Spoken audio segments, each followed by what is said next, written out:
Hello everyone, this is December 1st, so I'm going to do a December 1st vlog, Vlogmas day 1. I'm going to do a video about movies to watch about narcissistic relationships, about narcissists. That is the first Vlogmas day 1 video I'm doing. So remember, December is a month of celebration. It's a month of Christmas month. Now I'm biting some good things. I'm already in the spirit of the December holidays. You can join me if you don't mind. Now I'm going to tell you the nice movies, very educative movies about narcissism that you can enjoy during this Christmas, during this December holidays. So we'll be diving into this, something which is a little different. Narcissists in film. I know it sounds intense, but I promise there are some fascinating characters out there, and watching these movies can really make you think. So I thought in this Vlogmas day 1 video, I thought of sharing some of my favorite films that feature narcissistic characters. So if you are someone who loves psychological thrillers or dark comedies, then you love these movies. Now the movie number 1 is American Psycho 2000. First up, we have American Psycho. The starring is Christian Bale. That is Patrick Bateman. That's the name he goes by in that movie. This is a chilling psychological thriller that explores narcissism, vanity, and the dark side of human nature. If you like unsettling movies that make you question everything, then this American Psycho is a must-watch movie. Now, movie number 2 is The Devil Wears Prada 2006. The Devil Wears Prada 2006. This is a very nice movie. You'll love it. Meryl Streep's character, that is Miranda Priestley, is the ultimate narcissist. And it's so fun to watch her dominate the fashion world with her icy demeanor. It's a perfect blend of style and power struggles. The movie number 3 that I'll recommend you to watch during this December holidays is called Requiem for a Dream 2000. Requiem for a Dream 2000. For something a bit more intense, Requiem for a Dream is a movie that delves deep into addiction and obsession. Jared Leto's character, that is Harry, is narcissistic in his pursuit of fame and success, and the film's haunting imagery will stick with you long after you watch it. Now, movie number 4 is called Gone Girl 2014. Gone Girl, the movie came out in 2014. Now, if you want to dive into a psychological thriller with a truly narcissistic character, that is Gone Girl movie is the perfect choice. You won't regret watching this movie. You'll enjoy yourself. Rosamund Pike's Amy is a master manipulator in this movie, and watching her play the role of both victim and villain is incredibly captivating. Movie number 5 is called The Great Gatsby. This movie came out in 2013. We can't forget this movie, The Great Gatsby. Leonardo DiCaprio's portrayal of Jay Gatsby is iconic.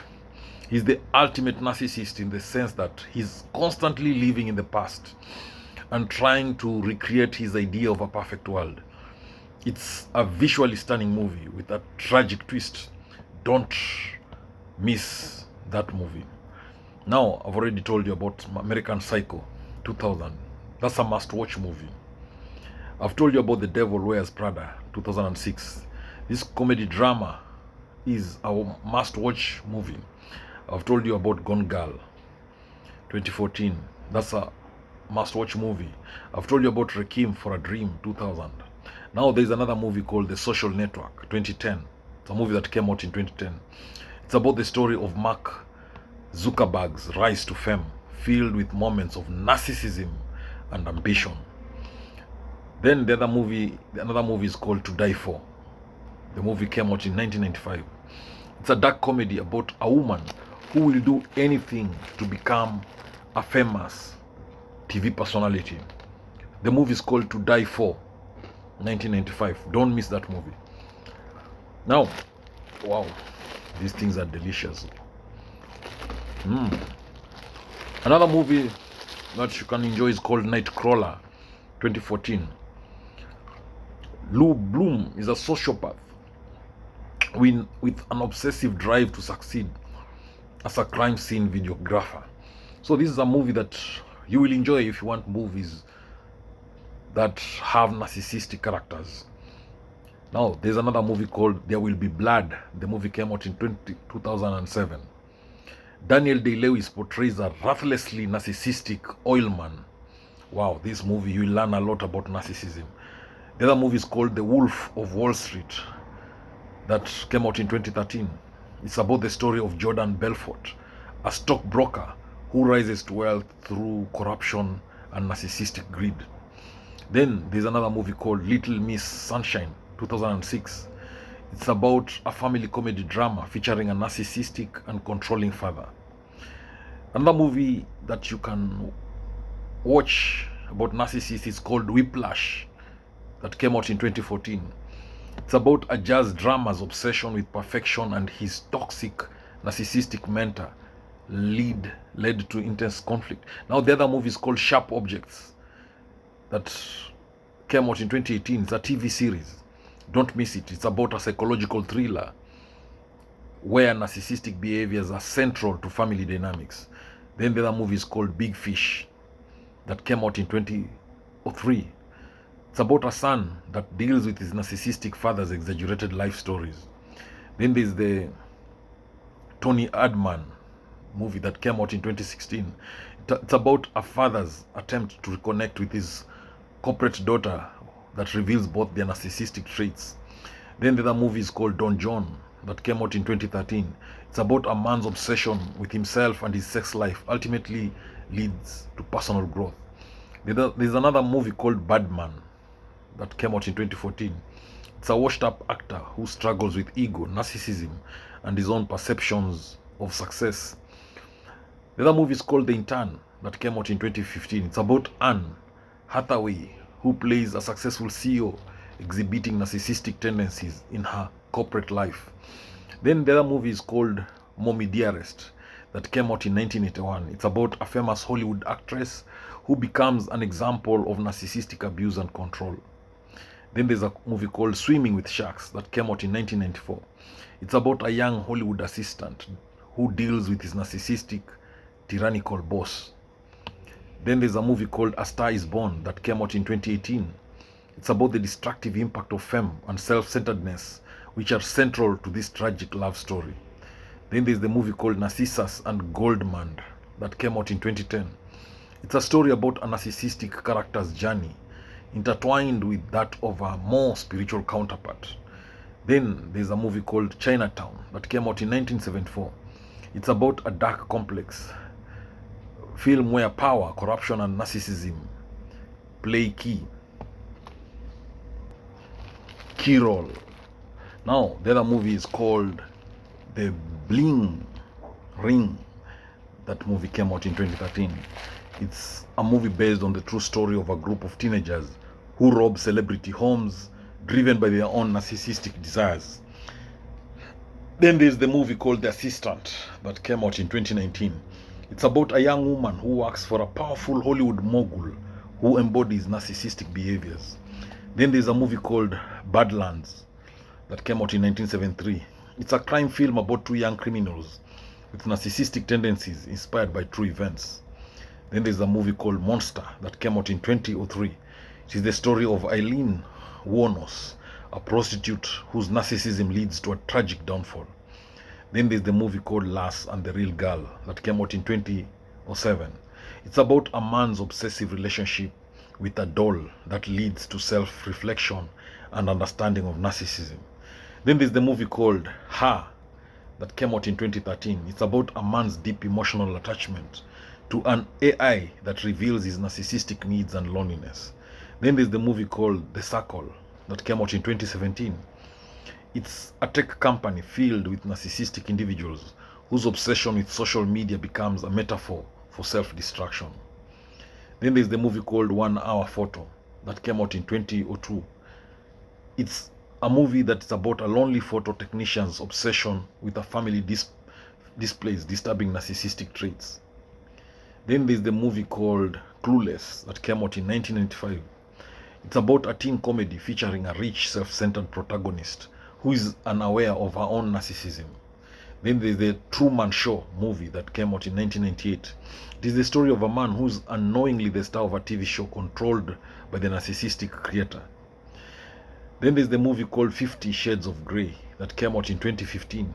It's a story of control and manipulation centered around Christian Grey's narcissistic behavior.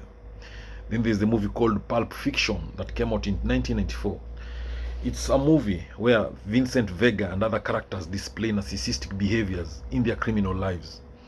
Then there's the movie called Crazy Stupid Love that came out in 2011. Ryan Gosling's character teaches a recently divorced man about personal transformation, showing signs of narcissism.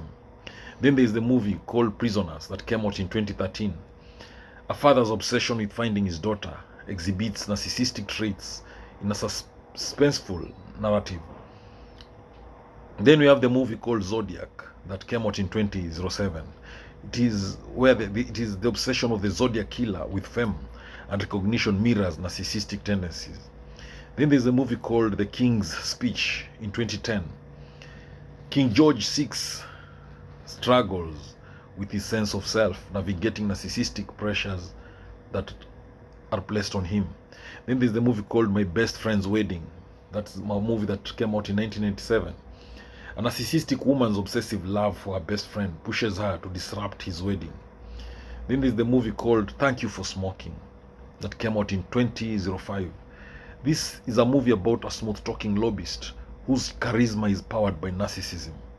Then we have the movie called The Disaster Artist that came out in 2017. It's a film about the making of The Room, showcasing the narcissism of its eccentric director, Tommy Wiseau. Then there's the movie called Drive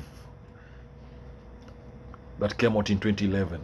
A quiet but narcissistic anti-hero who gets involved in a world of crime, driven by personal desire. Then there's the movie called The Prestige that came out in 2006. It's a film about two magicians with narcissistic tendencies, obsessed with outdoing each other. Then there's a movie called A Beautiful Mind that came out in 2001. John Nash's brilliance is tempered by his narcissism and his struggle with mental illness. Then there's a movie called A Clockwork Orange that came out in 1971. It's a disturbing look at the narcissistic tendencies of a young delinquent in a dystopian future. Then there's the movie called Legally Blonde that came out in 2001. While not overtly about narcissism, Elle Wood's evolution shows how narcissism can be hidden beneath a bubbly exterior. Then there's the movie called The Silence of the Lambs that came out in 1991. Hannibal Lecter's narcissism and self-control define his chilling character. Then there's the movie called The Royal Tenenbaums that came out in 2001. A dysfunctional family headed by a narcissistic father with a complex legacy. Then we have a movie, the last movie in today's Vlogmas video is the movie called We Need to Talk About Kevin that came out in 2011. It's about a disturbing drama exploring the narcissism of a teenager and the effects of his actions on his family. Now, these films explore the complexities of narcissism in various contexts, whether in corporate setting, whether in relationships or criminal lives. Many of them will keep you hooked, offering thought-provoking insights into narcissistic behavior while keeping you entertained throughout Vlogmas. Thank you for watching this video. If you like it, don't forget to comment below. Thank you. Enjoy your December holidays.